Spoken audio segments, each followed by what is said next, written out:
North State Road 7 in the city of North Lauderdale. We have a program built for tax time. Our program includes $500 minimum down payment, cash or trade-in. Qualifies after 30 days on the job. $1,600 minimum income. Units up to 13-year-old. Mileage up to 150,000. Yes, everyone's approved. That's Caribbean Auto Resource. Once again located at 5270B North State Road 7 in the city of North Lauderdale. You can contact us by phone at 954-399-3787 or 954-557-9907. Don't forget about our referral program.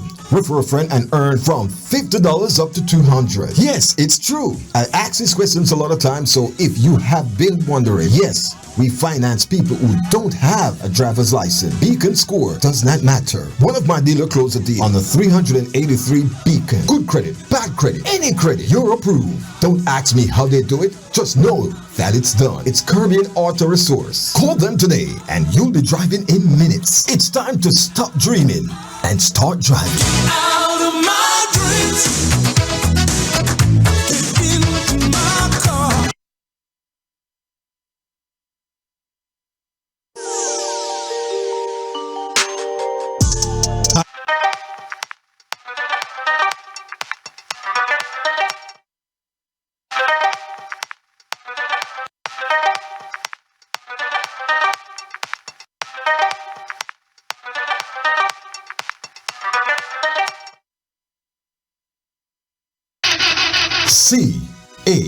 CAR Caribbean Auto Resource, located at 5270B North State Road 7 in the city of North Lauderdale. We have a program built for tax time. Our program includes $500 minimum down payment, cash or trade-in. Qualifies after 30 days on the job. $1,600 minimum income. Units up to 13-year-old. Mileage up to 150,000. Yes, everyone's approved. That's Caribbean Auto Resource. Once again located at 5270B North State Road 7 in the city of North Lauderdale. You can contact us by phone at 954-399-3787 or 954-557-9907. Don't forget about our referral program. Refer a friend and earn from $50 up to $200. Yes, it's true. I ask these questions a lot of times, so if you have been wondering, yes, we finance people who don't have a driver's license. Beacon score does not matter. One of my dealer closed a deal on the 383 Beacon. Good credit, bad credit, any credit, you're approved. Don't ask me how they do it. Just know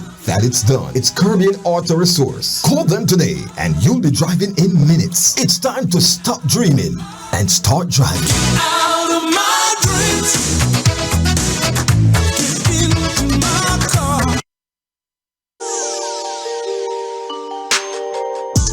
Hi, I'm Nigel Blair, studio host for Flex FM Sports, coverage of CASA, Caribbean America's Soccer Association League.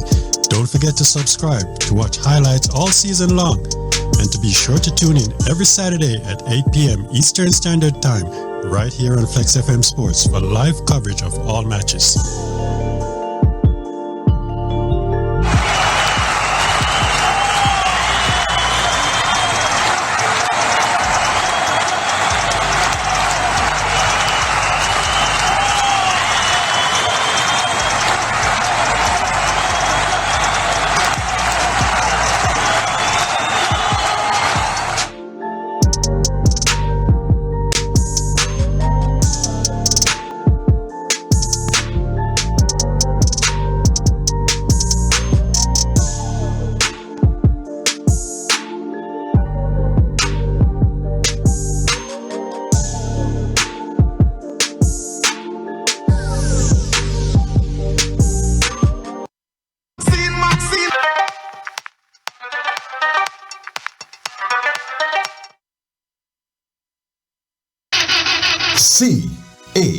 CAR Caribbean Auto Resource, located at 5270B North State Road 7 in the city of North Lauderdale. We have a program built for tax time. Our program includes $500 minimum down payment, cash or trade-in. Qualifies after 30 days on the job. $1,600 minimum income. Units up to 13-year-old. Mileage up to 150,000. Yes, everyone's approved. That's Caribbean Auto Resource. Once again located at 5270B North State Road 7 in the city of North Lauderdale. You can contact us by phone at 954-399-3787 or 954-557-9907. Don't forget about our referral program. Refer a friend and earn from $50 up to $200. Yes, it's true. I ask these questions a lot of times, so if you have been wondering, yes, we finance people who don't have a driver's license. Beacon score does not matter. One of my dealer closed a deal on the 383 Beacon. Good credit, bad credit, any credit, you're approved. Don't ask me how they do it. Just know that it's done. It's Caribbean Auto Resource. Call them today and you'll be driving in minutes. It's time to stop dreaming and start driving. Out of my dreams. Get into my car. Hi, I'm Nigel Blair, studio host for Flex FM Sports, coverage of CASA, Caribbean America's Soccer Association League.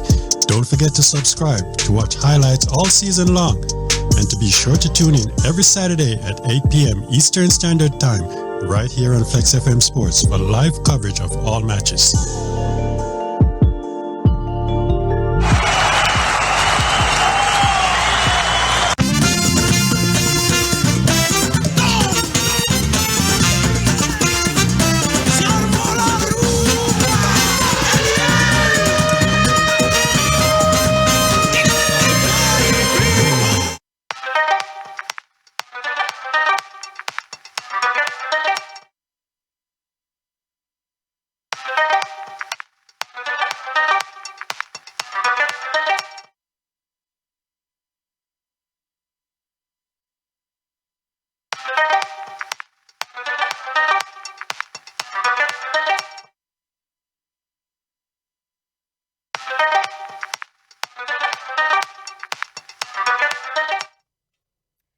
Good afternoon, everyone. Welcome to the Truly Julie Experience, a show that covers entertainment, lifestyle, and fashion topics.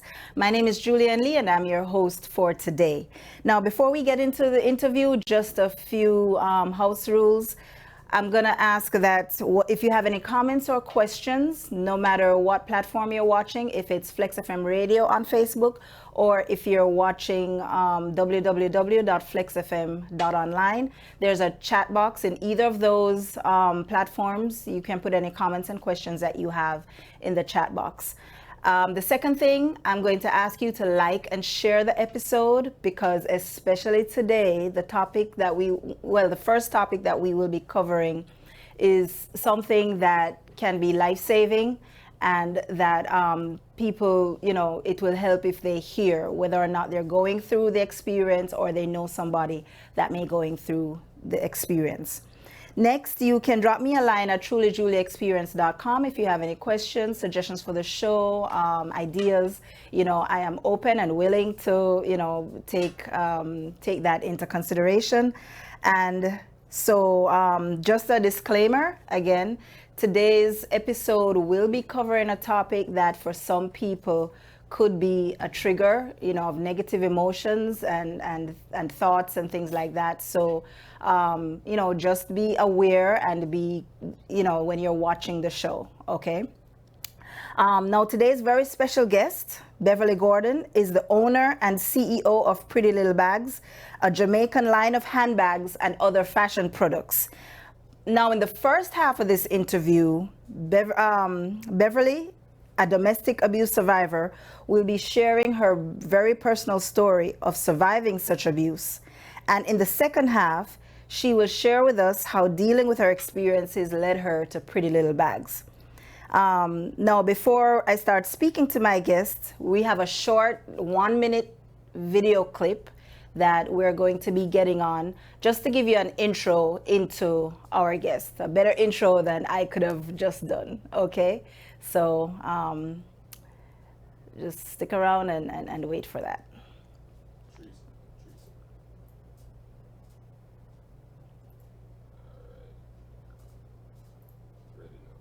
All right.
Okay, so we're back. I don't know if you could hear her the words in the video, but without further ado, we're gonna, welcome to the show, Beverly Gordon.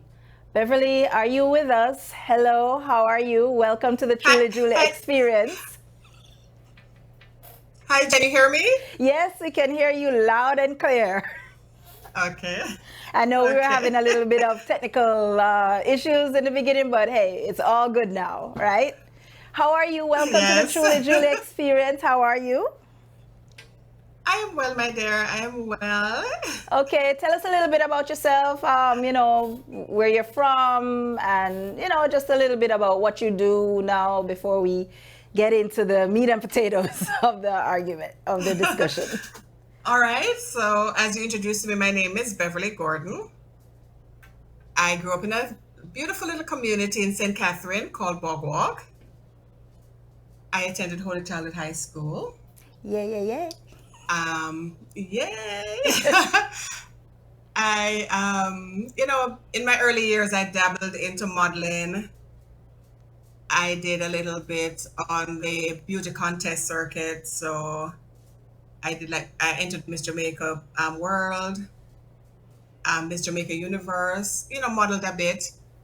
And then by profession, I'm a trained administrative professional Okay. and a lover of customer service. Customer service is my heart and my passion. Okay. All right. So now we're just going to dive right into the discussion because this is a very heavy topic, so I'm just going to dive Yes. right into it. Um, how long were you in an abusive relationship? And All right, so and how long were you in the go ahead. relationship before the abuse started? All right, so I was in a relationship for 4.5 years before the abuse started. Now, strangely enough, if if you had seen the entire clip, the entire interview from the clip you played, you would have found out that you would have heard me say this was somebody who didn't add any value to my life. Ah, So 4.5 years, yes, we had a good friendship, nice intimacy, but there was no value beyond that. And then he was cheating on me, and there were several women that I found out about, even one who said she got pregnant for him while we were together. So all these things were going on, and I was being the forgiven girlfriend, and continued until I got tired of it and decided I'm done. so So I decided, go so ahead, Julie. what was that one thing that made you decide that this is it, no more? All right, so there was his last birthday that we spent together. I had made plans for us, and he agreed to the plans. We were supposed to go out, and he said he was going to take a friend and come back, pick something up while I got ready. He had already gotten ready. He never came back that night. Called him, never came back, couldn't get him on his phone. And then the following morning, I found out that his quote unquote ex girlfriend had thrown a party for him. And that just did it for me. I said I was done. So I just started living my life. I just started ignoring him. I stopped calling him and started dating. And one evening I came home. I was trying to learn to play tennis at Holy Childhood with Mr. Allen. So I came home one evening and he was awaiting me at my apartment, and he just gave me one uppercut in my right eye. And that was the start of it. And this was 4.5 years after you started the relationship? Yes. And did you see any signs before that one incident that you were in a relationship with an abusive man? No, the only thing I could say, if you're going to use the word abuse, I would say emotionally manipulative, in the sense that, he would lie about the things that he was doing with other women. But he never raised his voice at me, never as much as pinch me, never even slapped me in jest, never. This was a very quiet individual. He was jovial. So it did take me by surprise. So after that first incident, how much longer did you stay with him? Just a couple months. He hit me twice after that. There were two more occasions. The third occasion, I was especially scary because he was swinging a machete at me. And after that, I said, I can't do this. He's going to have to kill me, because he said he wasn't going to live without me. He said if he couldn't get me, nobody else could. And I just decided at that point, he's going to have to kill me or something is going to break. But I was done and I was out. So after the first time, what made you decide to take him back? Because you said it happened a couple other occasions until you finally said no.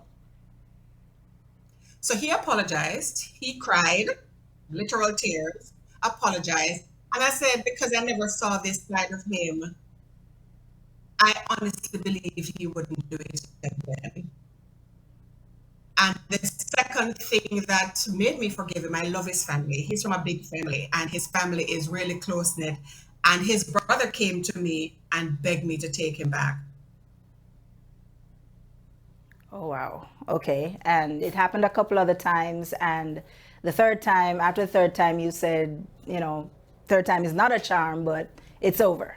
No, I was told, yes. Now, you did say that hindsight is 2020. I mean, hindsight is 2020. And you did say in the beginning that you realized you were not getting any value from this relationship. When did you realize that? Was it before you decided to end it, or after you got out of it and you said, you know what, looking back on relationships, which we all do, at least I do, did you look back and say, you know what, why was I there so long? Because I was getting no value from this relationship. When did you have There that? were red flags Okay. along the way, and I chose to ignore them. So it was really in reflection that I admitted this to myself. He wasn't contributing to any of my bills. He wasn't, we weren't, even though he had asked me to marry him, we weren't putting anything together. We weren't making a life together. Nothing was coming together. So basically, every time I look back at it, sometimes I said, I wasted 5 years of my life in that Okay. sense. But it's a learning experience. So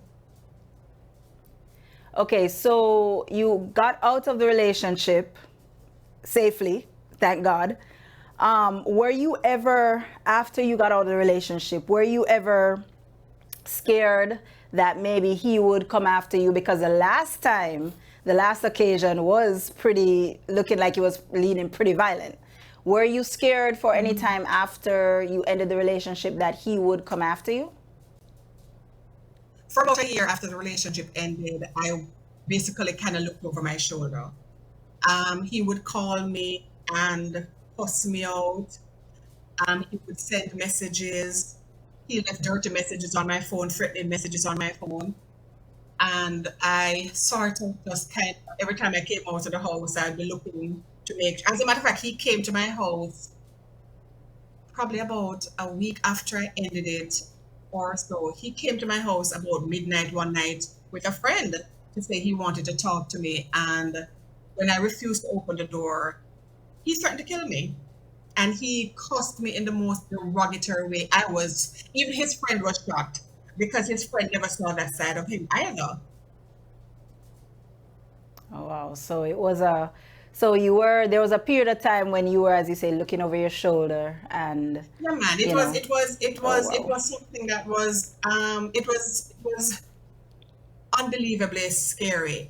Because when he hit me the first time, I didn't become afraid of him immediately because I told myself, I excused it and said he acted in the moment, right? But then Okay. when he started, I remember one night we were going home and he was driving on the right hand side of the road. and he decided both of us were going to die. He didn't care if we ran into a truck or a bus. We drive on the left hand Yeah. side, so Yeah. he was on the right hand side of the road, and he decided we're going to die that night, and I had to beg for my life. He didn't hit me that night, but the threat was there of him, trying to kill, both of us, so to speak, so that he didn't have to live without me. So when you were going through these experiences or even right after, did you confide in anybody that this is what you're going through? What should you do? Did you tell anybody at all? No, I did. Well, when it happened, when I got the first hit, I told my neighbor. I had a lovely neighbor living next door to me, and I told her. And I told two of my coworkers who I was very close with at the time. But there's a sense of shame and embarrassment that comes over you. And I felt like I couldn't go to my family with it. I couldn't tell my relationship with my mother was a little bit, unbalanced, so to speak. And exactly what I feared from telling her, happened later on, because eventually when I confessed it to her, she started telling my neighbors. So that was what I was trying to avoid with her. But with my brothers, even though I knew my brothers would probably step in and do something or have a talk with him, I felt such shame and embarrassment. It was a cloud over my head. Oh, wow. So you had brothers. Was it you were afraid that they'd have a talk with him, or you were Well, just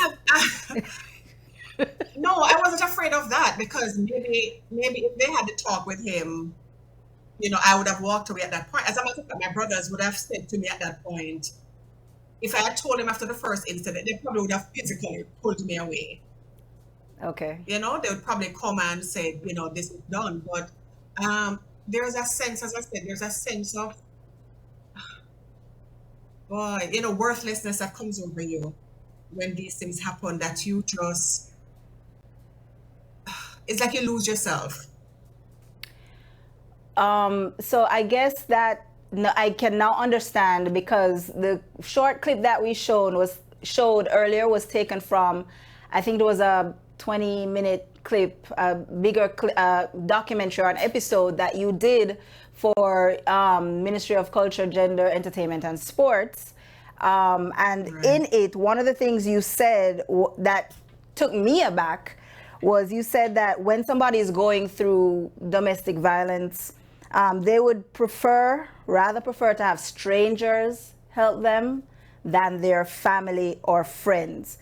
So I guess now, based on what you're saying, I guess it's stemming from embarrassment and that feeling of worthlessness that you didn't want your family members to know or close friends to And in know. a sense, you feel like you're letting them down. Because in my case, I felt like I was letting down my brothers, because I've never seen this in my family. So when I say I haven't seen it in my family in terms of intimate relationships, I never grew up with that. As a child, I got whooped and stuff like that. But it, you know, when you look back at it, it's hard. It's something that's hard to speak about, and even though it's hard for me to, I think I'm just barely finding my voice. It's been 22 years, but I think I'm just finding my voice to express how I really feel and how I felt back then and what it did to my life. Well, you actually touched on something which was going to be my next question, which is, did you grow up seeing that type of relationship with anybody close to you, friends, family, and all of that? Because one would question, if you didn't, then what was it that made you decide to stay, even for a short time, in an abusive relationship? Because you have some people that say that's what they grew up seeing, that's what they thought was normal. but you said that you didn't grow up seeing that. So what was that one thing, or what was it that made you say, man, how I was did I hoping you get would myself answer that into this? question. All right. So, my childhood is a little bit of a story. Okay. Um, my mother had me for somebody who was married, and he told my mother that I wasn't his child. He was going to support me, and that she should abort me. And my mother made this very clear to me very early. Even when I didn't understand what abortion was, she told me. And when I was 5 years old, my father told my mother in front of my face that I wasn't his child and he would never support me and he would never accept me. No, I'm from a family where I have siblings on either side. Okay. I'm closer to my siblings on my mom's side because I grew up with them. And um, there were incidents of abuse against me in the sense that I remember when I was 2 years old, one of my brothers whooped me, and I think he was taking out his embarrassment of the extramarital affair because my brothers were embarrassed by this whole thing with my mom. Their father had died. She was married to their father. Their father had died, and then she had this affair with somebody else's husband, and they were in their teens. They were still pretty young, and they didn't know how to deal with it. So one of my brothers, when I was 2 years old, that's my earliest memory as a child, he beat me to the point where my skin was whaled. And then over the years, I've had, one of my brothers used to choke me and tell me, I should go to my father's house, and I was not his father's child. And I spent my entire life feeling rejected, and un- unwanted, not sure where I fit in. The one good thing that kept me, in a sense, was that my brothers never ever referred to me as their half sister. On either side of my family, none of my brothers ever referred to me as their half sister, nor my sister. They never referred to me as their half sister. So that is what kind of held me in my family, so to speak. But Right. I don't have my father's name. The name on my birth certificate does not belong to my father. And, so I've always been in this space where I felt rejected and not sure where I belong and unwanted. So all of that, I think, just kind of led up to me making some choices that Right. were very questionable. Okay. When um, I know some of my Holy Child sisters, if they're listening to this, would probably be surprised by this story. A few of them may know it. Um, I got pregnant after third form in high school, and my mother said I had to have an abortion, so I couldn't have my child. And then when my mother suspected I was pregnant, I ran away, so to speak. So I left the day and I went to tell the guy. And he was a little bit older than me and he was at work. And he said to me I should go to his house and stay until he comes and we'll talk about it. Julie, he came home at midnight with a woman and put me out of his house at 14 years old. So it's been a A roller series of coaster, little, yeah, for you as far as, yeah, yeah. a series of little things that, um, continued into, poor judgment and bad decisions. Okay. Wow. So, if you are aware of somebody being subjected to domestic violence, you know, as a survivor, what would you say to them? Or would you even say to them anything at all? Because nowadays society is saying, you see what you see, but, stay out of people's business and things like that. So if you suspect somebody is going through domestic, violence, being abused, what, if anything, would you say to them? I would share my story with them. I would share my story with them, and I would hope that I could encourage them to leave. Run. Don't wait for it to happen a second time. Don't wait for it to happen a third time. A lot of times, in my case, it wasn't a financial need, but in a lot of cases, a lot of women are stuck financially. And I would say to women, as best as you can, try to be financially independent. Um, so that if you get yourself in that position, if you find yourself in that situation, you can leave. If you're not financially dependent on this man and it happens, leave. My thing about it though is that sometimes some people are so badly broken that their abuser is their only lifeline. As strange as it seems, if their abuser is their only lifeline and they find it difficult to leave. So we can always sit out here and say, why should I leave? I remember after the video for the ministry came out, one of my friends said she felt bad because she had always said, no man can beat her. And I'd mentioned in the video that people tend to be judgmental, and my thing about it is, as a society, we need to drop the judgment. We need to stop this thing where we think we can tell women, do this, don't do this, you know? Yeah. Walk with the person, walk with them through their experience. Because you staying on the sideline and telling them what to do sometimes will not help. They need to know that they have a solid support. They need that solid support. They don't need you telling them what you would do in the situation. They don't need you telling them it can't happen to you.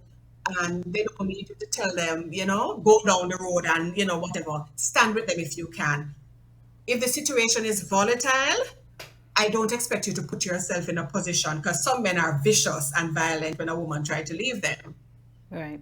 So I'm not expecting you to put yourself in an unsafe situation, but as best as you can, lend your support in such a way that the person knows that you're there for them.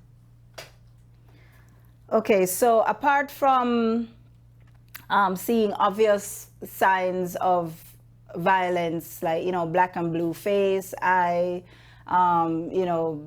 bruises on the body, and then when you ask a person, how did that happen, and they say things like, I fell down the stairs, walked into a wall, that kind of stuff. What are some signs that you can possibly see that say, hey, this person seems like, or maybe in a violent situation at home? I would say mostly probably a change in personality. If the person is usually a quiet person and all of a sudden they become extremely extroverted, that can be a red flag. If the person is extroverted and all of a sudden they are now introverted, that can also be a red flag. It can be a switch on either side. And, just if you see them with their partner,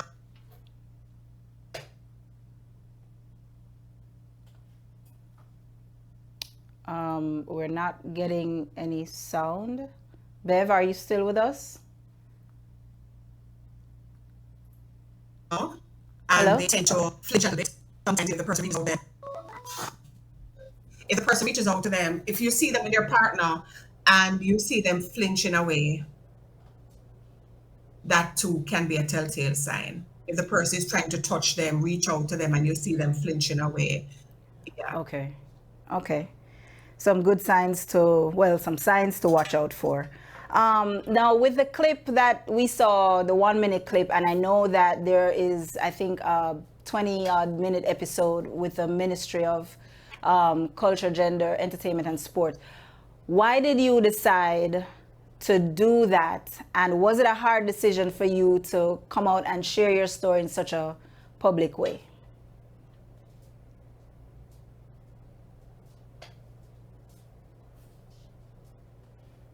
All right, so when I had posted something about my experience, and and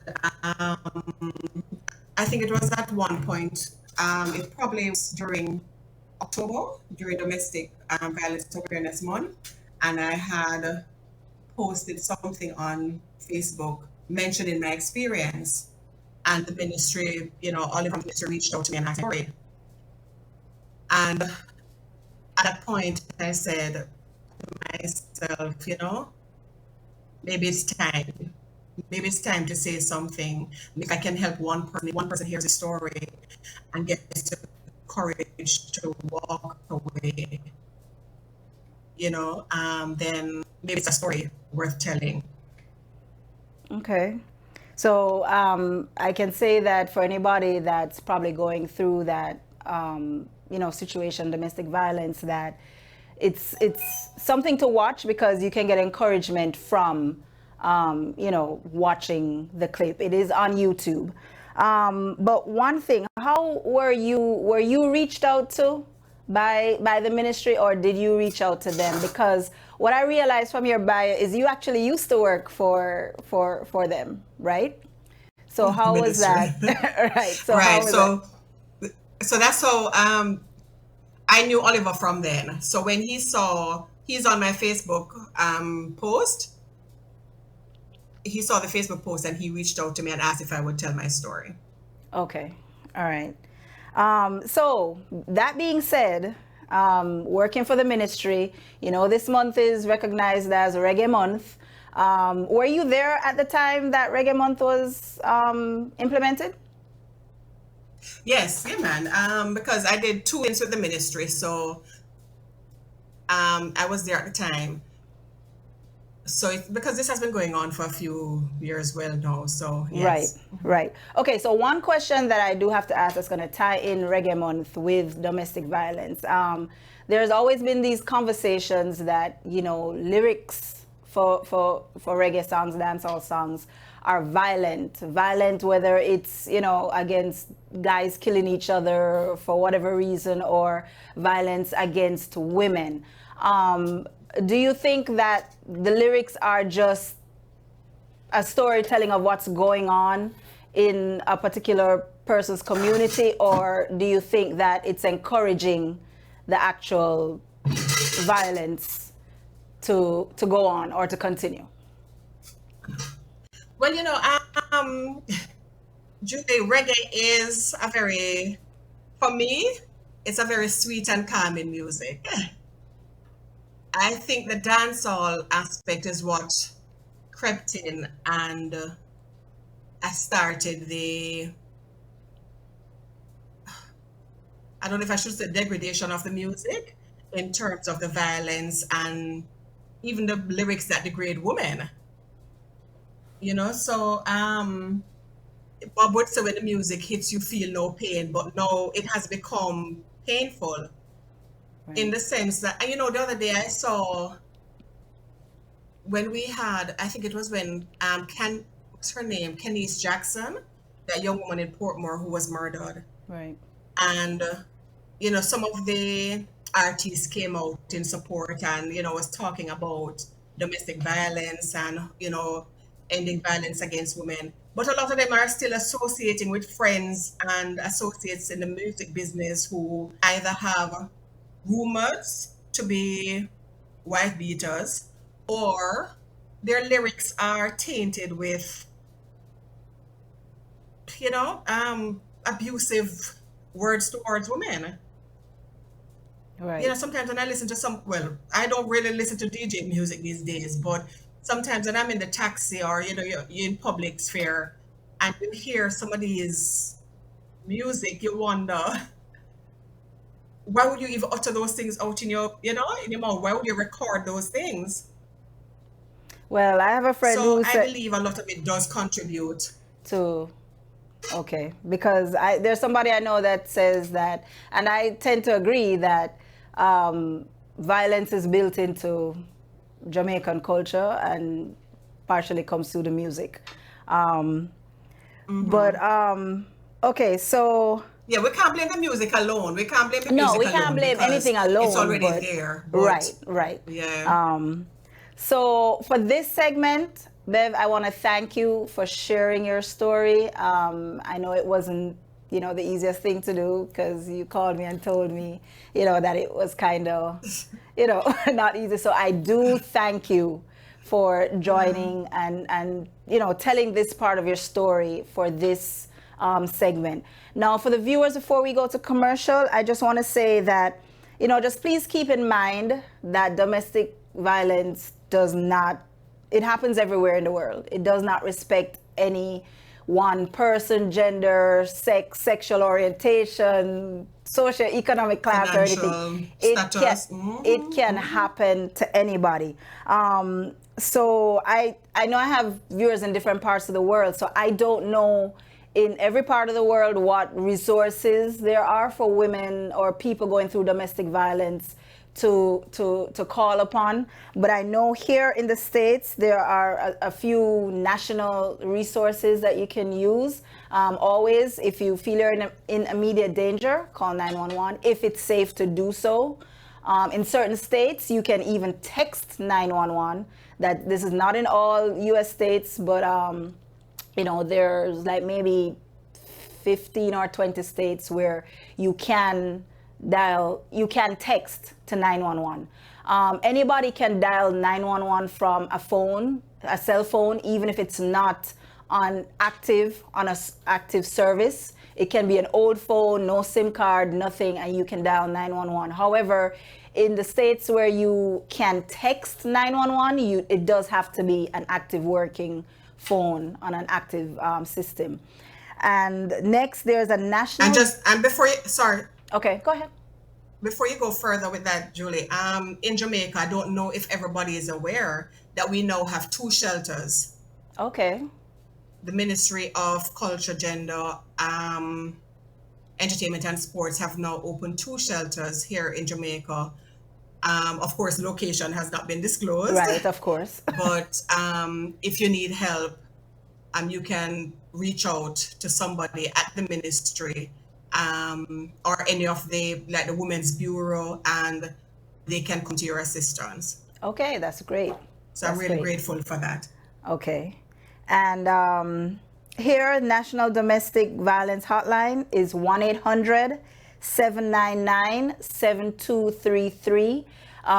You can call that number and it's a national number, so wherever you are in the States, they will give you information on things like shelters where you can go to in your state, other resources that you can take advantage of if you're going through a domestic violence relationship. So, okay, again, Bev, thanks. Stick and stay with us because we're coming back for a second segment to talk about something fun, all right? Your bag line, pretty little bags, all right? So it's time for a quick commercial break, folks, so just stay with us, and when we come back, we'll continue talking with Beverly Gordon.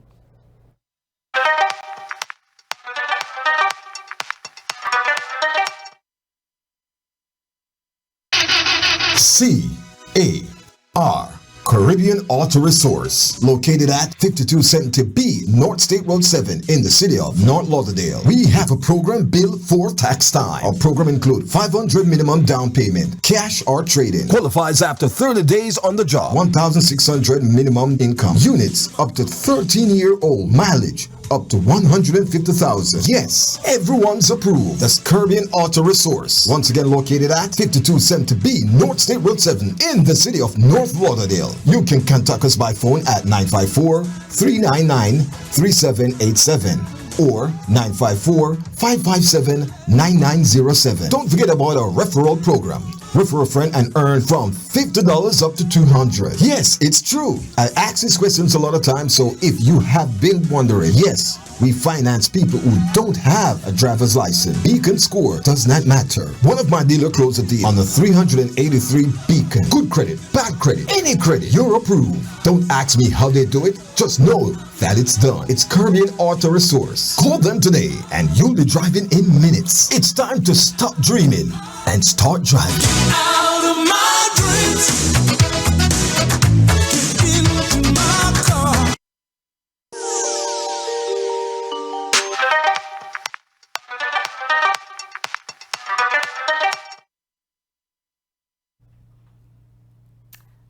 Okay, everyone, welcome back to the second segment of the Truly Julie experience. Again, I'm going to ask everybody to like and share the episode. You never know what kind of education, entertainment, or enjoyment somebody may get from watching this show. Now we're back with Beverly Gordon, who, we heard her speak about her domestic violence experience in the first segment. Now, in this segment, we're talking about her fashion bag line called Pretty Little Things, right? Did I get that pronunciation Pretty little correct? bags. Pretty Little bags. Sorry, Pretty Little Bags. Okay. Now, again, Reggae Month, and we have to realize that reggae music does not just only influence other, musical genres, but it also influences other parts of entertainment, fashion, things like that. So we're here talking with Beverly, who she is a Jamaican crochet artisan. I'm going to ask her about that later. The timeless pieces of her bag line, they're stylish, versatile, and sassy at an affordable price, while allowing clients to express their individuality and creativity. Now, let me ask you, Beverly, when did you start Pretty Little Bags? All right, so officially, I started in 2020, May of 2020, but it started before that. I used to make, pouches and purses for friends, and I even sold a few before.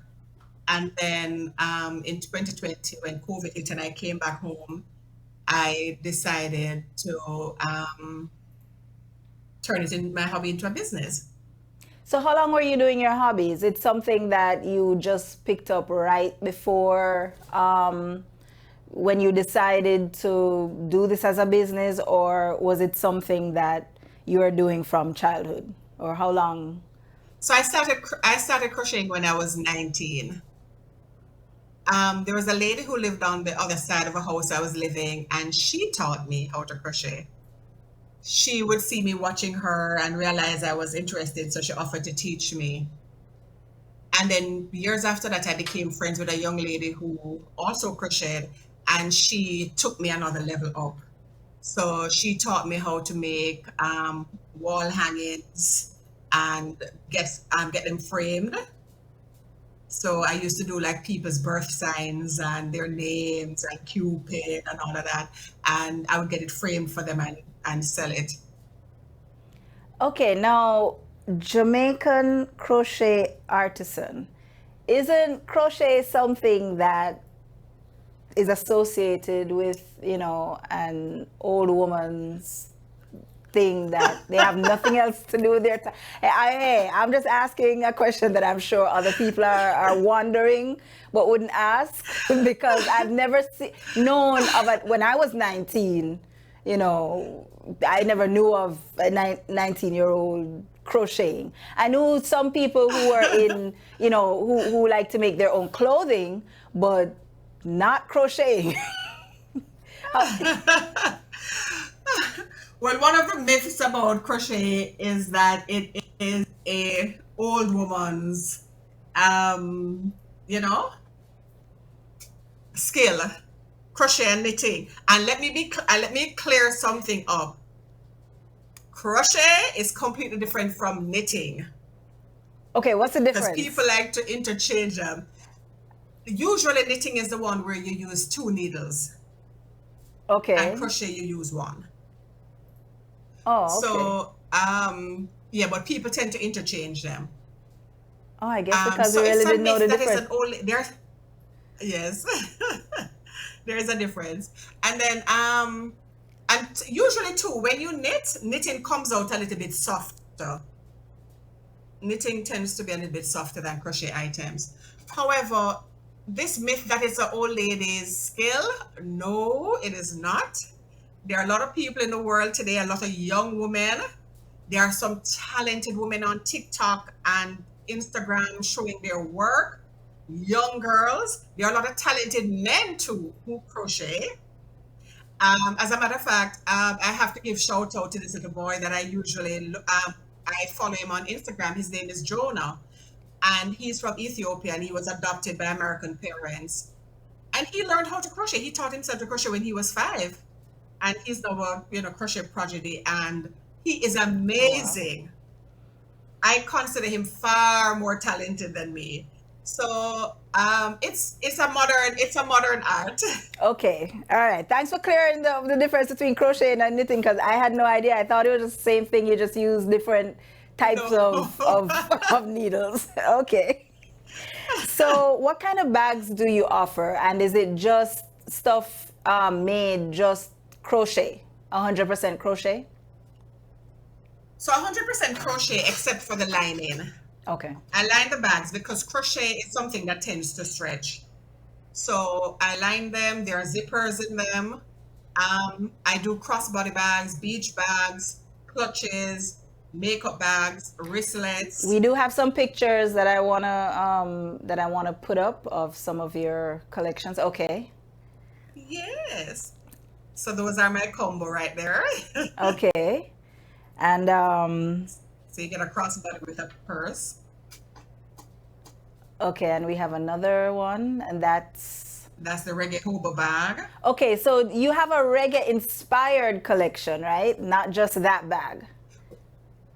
Right. So the collection on a whole is called the 876 collection.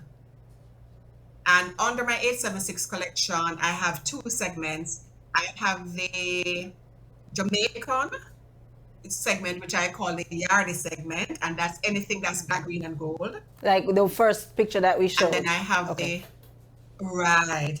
And then I have the reggae segment, which is anything that has red, green, and gold in it. Okay, we have a couple other slides also. And so I So I see do that it's not masks only too. bags, but you have other things like masks. What? Yes, I'm wearing my hat. I made Okay. this. I Okay, made so my earrings. These are my earrings. hats, earrings, I do masks. scarves. I do Okay. belts. Okay. All right. So you've So diversified. those are some scarves and bags right there. Yes. Okay. So where can somebody get your products?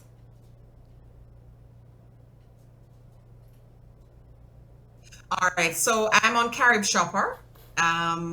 So it's caribshopper.com/pretty little bags. Okay. Because that's how I actually saw you because I was on Carib Shoppers looking for something else. Yes. And then I saw the bag collection. I Yes. said, wait, I heard this name before. And I followed up. And it's okay. Yes. Um, Sometimes um, I step out of my comfort zone, the fashion zone, and I will do um, coasters. I like making coasters. okay. Okay. Well, I mean, you just seem to keep adding to your collection, right? Because apart from bags, you have I'm, I'm, hats. I'm trying not, I'm Hat. trying not to widen it much. Okay. Do you do custom orders? Like if somebody says, man, they don't see what they want on your site or they have something specific in mind, they want something custom for a birthday gift or something. Can people get in touch with you to do custom? Yes, they can. I tend to be a little bit nervous about it sometimes because you don't want to just get up and use somebody's pattern. So if I'm going to use a pattern from somebody else, I want to make sure I give recognition to the artist, to the artisan who designed the pattern. Well, it Because may not people be out there, they it, work very hard for their patterns. well, it may not be a pattern somebody has. Somebody may just say, I want something special that's not on your site that you currently don't offer. And I have this idea. They don't have a drawing or anything, but they just want you to custom make something for them. Oh, I think, Yeah, can man, you? I'm willing to step out of my comfort zone and try. Okay. Can't promise, but I'll definitely try. All right. So, as the owner of this fashion line, this bag line, where do you see this going? Do you see it expanding more? Being available on more in more locations or offering more products, or what do you see in the future for Pretty Little Bags? So my vision for it is for it to be, you know, the person who offers that in Jamaica. So if somebody wants a bag, the first thing they think of is Pretty Little Bag, and then go beyond just Jamaica. The challenge I have, which is the challenge most new entrepreneurs will face, is that I still have a regular job because the bills has to be paid. Right, right. And then I work alone, and crochet is something that takes time. So, but I want to be able to teach young women and men. I want to be able to pass it on. I want to be able to women who want to learn the skill and young men who want to learn the skill, that this is a way for you to make money. You can turn it into a business. Right. Okay. So I want to just go beyond it being where it is now. I want it to grow, and I want it to be able to hire people. I want people to learn from me and then go on and start their own businesses. You know, so collaborate with other artists and you know, just expand the line. Okay. Awesome. So how can somebody get in touch with you apart from on getting your products on Caribbean Shopper? If somebody wanted to get in touch with you. Oh, outside of Caribbean Shopper, I'm on Instagram, Pretty Little Bags. Okay. Also on Facebook, Pretty Little Bags. So they can DM me if they want to order. Facebook has been pretty awesome. Okay. So they can DM me there and tell me what they need, and we can discuss it from there. Okay. Well, Bev, again, thank you for joining us for today. And again, sharing your story, your domestic violence story. Glad that you came out of that, and to see also that you have an awesome business, an awesome product. I wish you good luck with all of that. And I will be calling you for one of those bags because I'm a bag fanatic. All right, Julie. And just one last thing, just to say to women who are in this situation, when you leave the situation, you find your power. And when you find your power, it can lead you to limitless abundance. Okay. Okay, I'm sure everybody will appreciate that one. All right. Again, thank you for being a part of the Truly Julie experience. Everybody, that is all the time. That is all the time we have for today's show. Thank you for being with us, and I want to see you back here again next week for another episode of the Truly Julie experience. Stay with us for the next show that we have coming up after this, which is a Caribbean Blend with Lisa L. And until next week, have an awesome day and enjoy the rest of your weekend. Beverly, thanks again.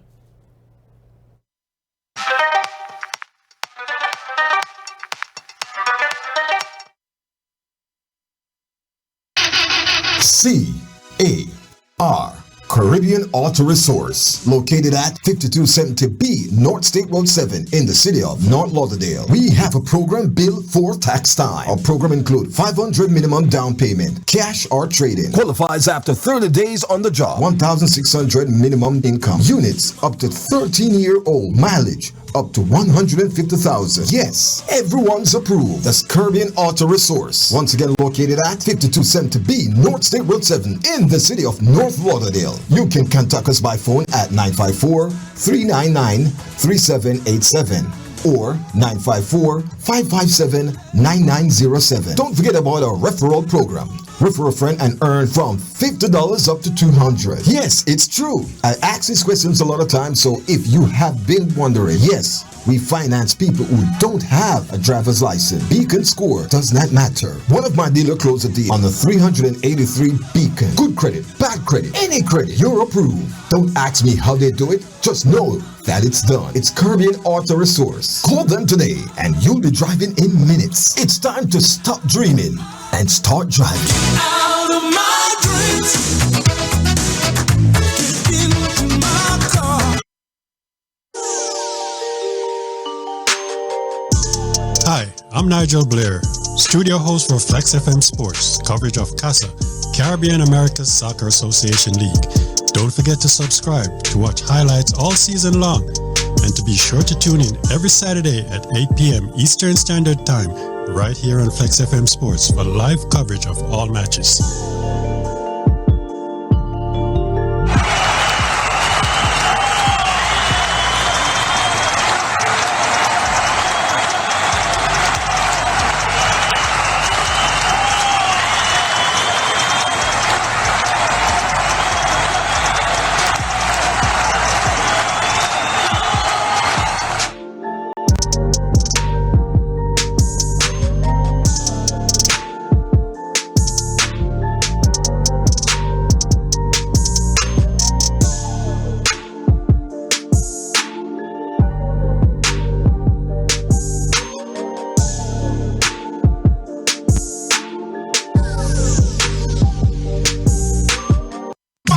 Vaccine, come for your vaccine. Know your back arching, the syringe gone in.